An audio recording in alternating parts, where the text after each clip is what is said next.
Now दोस्तों, अभी एक फेमस पर्सनालिटी है जिन्होंने कि इस्तीफा दे दिया है। और इस्तीफे के कारण पूरी दुनिया जो है शॉक्ड है। अचानक ही ये न्यूज़ आया। आप लोगों ने पढ़ा होगा न्यूज़पेपर, इंटरनेट वगैरह में। काफ़ी अच्छे लीडर थे, हैं ये, लीडर रहे हैं अपने जीवन में। तो आगे इनके बारे में बहुत कुछ जानेंगे। तो स्वागत करती हूँ मैं आप सभी का हमारे इस चैनल पे। और आज हम लोग 30 अगस्त के जो भी इम्पोर्टेंट करंट अफेयर्स होंगे उनके बारे में डिस्कस करेंगे, और इससे रिलेटेड जो भी इम्पोर्टेंट फैक्ट्स होंगे उसको भी देखेंगे। तो दोस्तों, आप लोग के सामने है फर्स्ट क्वेश्चन। एक उर्दू सम्मेलन के बारे जिक्र किया जा रहा है। विश्व उर्दू सम्मेलन का आयोजन कहाँ किया गया? तो आप लोगों के सामने है ये चारों ऑप्शन। और उर्दू बेसिकली मुस्लिम कम्युनिटी से ज़्यादा बिलोंग करता है, और ये तीनों ही जगह जो है यहाँ मुस्लिम कम्युनिटी बहुत ज़्यादा है। तो इसका जो सही आंसर है वो है नई दिल्ली। तो दोस्तों, ये जो सम्मेलन है इसे राष्ट्रीय उर्दू भाषा विकास परिषद के द्वारा किया गया। और हमारे जो अभी वर्तमान शिक्षा मंत्री हैं रमेश पोखरियाल निशंक, इन्होंने इसमें शिरकत की और कहा कि भारत सरकार उर्दू लेखकों और साहित्यकारों को प्रोत्साहित करने के लिए ये इस संबंध में पुरस्कार प्रदान करेगी, इसको इनोवेट करने के लिए, इसमें और प्रोग्रेस करने के लिए, ताकि उर्दू को और ज़्यादा इसमें डेवलपमेंट किया जा सके, इसमें अच्छे अच्छे लेखक उभर सके। तो दोस्तों, उर्दू जो कि एक दक्षिण एशियाई भाषा है, इसे दक्षिण एशिया में ज़्यादातर बोला जाता है। और भारत की जो 22 आधिकारिक भाषा है उसमें ये शामिल है। और दोस्तों, उर्दू की एक खास बात यह है कि इसे दाएं से बाएं लिखा जाता है।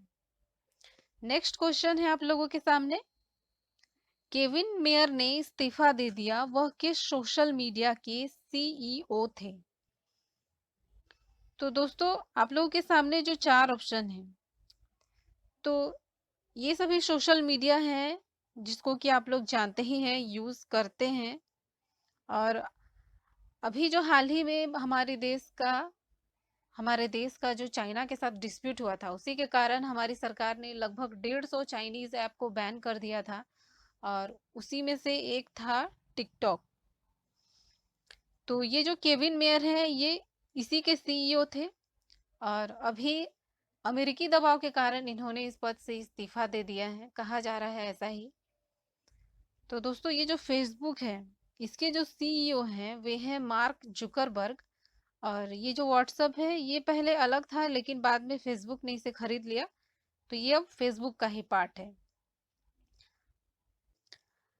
थर्ड क्वेश्चन है आप लोगों के सामने। इसमें एक अभियान के बारे में बताया जा रहा है, तो देखते हैं। किस राज्य सरकार ने हेल्दी बॉडी हेल्दी माइंड अभियान शुरू किया है? तो दोस्तों, आप लोगों के सामने है ये ऑप्शंस। और अभी जो हाल ही में न्यूज आया था तमिलनाडु के बारे में कि इसने मुद्रा योजना में प्रथम स्थान प्राप्त किया था पूरे भारत में। केरल में एक ड्रैगन फ्लाई फेस्टिवल हुआ था, जो कि अपने तरह का एक पहला फेस्टिवल था, ये ड्रैगन फ्लाई फेस्टिवल, जो कि केरल में ऑर्गेनाइज किया गया था।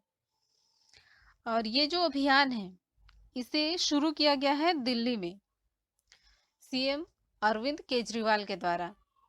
तो दोस्तों, इस अभियान के बारे में बात करें तो जैसे नाम से ही पता चलता है कि ये एक फिटनेस से संबंधित अभियान है। और दिल्ली के जो सीएम है अरविंद केजरीवाल, उनकी गवर्नमेंट ये चाहती है कि अभी जो कोरोना के टाइम पे स्कूल यूनिवर्सिटीज वगैरह बंद हैं, तो जो बच्चे घर में हैं, तो इस अभियान के तहत वे अपनी फिटनेस के बारे में जागरूक हो सके, कुछ अपनी फिटनेस के बारे में करे, ताकि उनकी इम्यूनिटी मजबूत हो। और अभी तो बहुत ज़रूरी है, जो कि अभी कोरोना का दौर चल रहा है। तो इसके तहत उन लोगों ने एक यूट्यूब चैनल स्टार्ट किया है, इस अभियान का ही वो पार्ट है, ताकि वो इन सब से लाभ उठा सके। दोस्तों, अगर बात करें दिल्ली के बारे में, तो इसके जो सीएम हैं अरविंद केजरीवाल, और इसके गवर्नर हैं अनिल बैजल। तो दोस्तों, ऐसे क्वेश्चंस एग्जाम में आते हैं कि किसी राज्य के किसी राज्य का नाम आप लोगों को दे दिया जाएगा और बोला जाएगा इसके सीएम या गवर्नर कौन है। तो याद रखिएगा। नेक्स्ट क्वेश्चन है आप लोगों के सामने, भारत ने हाल ही में किस देश के साथ रक्षा नीति वार्ता की है? तो दोस्तों ये जो आप लोगों के सामने ऑप्शन है, ये तीनों ही दक्षिण एशियाई कंट्रीज हैं और तीनों ही एक दूसरे के पड़ोसी देश भी हैं। तो दोस्तों इसका जो सही आंसर है वो है बी, सिंगापुर।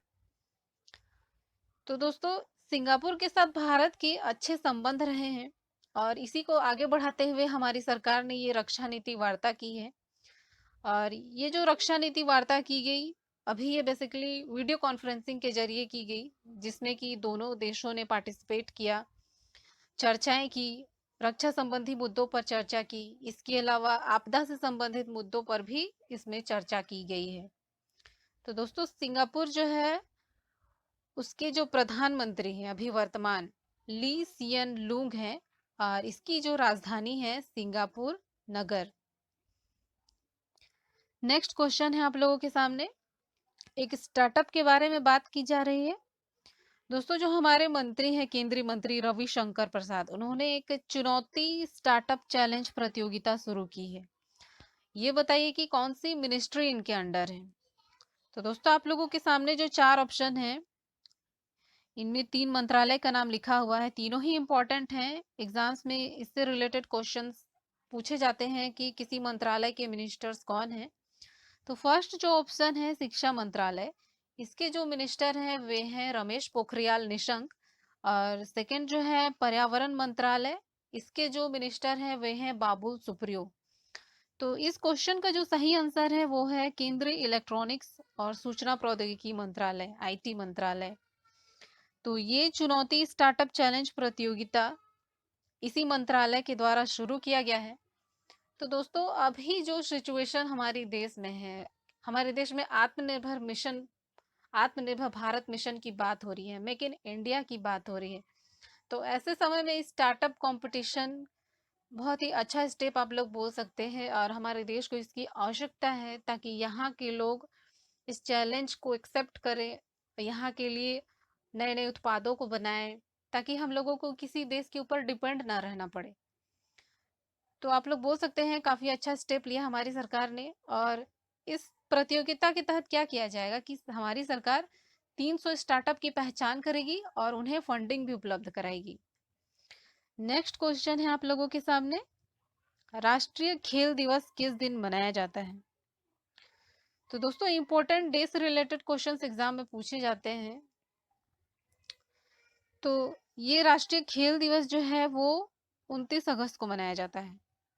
और खास बात यह है कि एक हमारे देश के फेमस हॉकी प्लेयर हैं मेजर ध्यानचंद, इनकी जयंती के अवसर पर ये खेल दिवस मनाया जाता है, उनको सम्मान देने के लिए मनाया जाता है।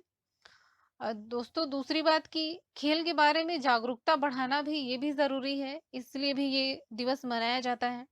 और इस दिन जो है हमारे देश के जो सर्वश्रेष्ठ खिलाड़ी होते हैं, उनको Rajiv Gandhi Khel Ratna, Arjuna award, Dhyanchand award, Dronacharya award, इन सबसे सम्मानित भी किया जाता है। आगे देखते हैं। नेक्स्ट क्वेश्चन है आप लोगों के सामने, शुरू में ही मैंने इस क्वेश्चन का जिक्र किया था आप लोगों के सामने, शिंजो आबे ने इस्तीफा दे दिया, वे किस देश के प्रधानमंत्री थे? तो दोस्तों अभी ये बहुत ज्यादा न्यूज में थे क्योंकि पूरी दुनिया शॉक्ड हो गई थी अचानक से ये न्यूज आया। तो और काफी फेमस पर्सनालिटी हैं और अपनी फील्ड में और इन्होंने बहुत अच्छा काम किया है और काफी डेवलपमेंट देखा गया है इनकी कंट्री में, इनके नेतृत्व में। तो ये जो देश है वो है जापान। शिंजो आबे जापान के प्रधानमंत्री थे और अभी इन्होंने इस्तीफा दे दिया। तो दोस्तों जापान से जो भारत के रिश्ते रहे हैं काफी अच्छे रहे हैं, उस कंट्री ने काफी डेवलपमेंट किया है।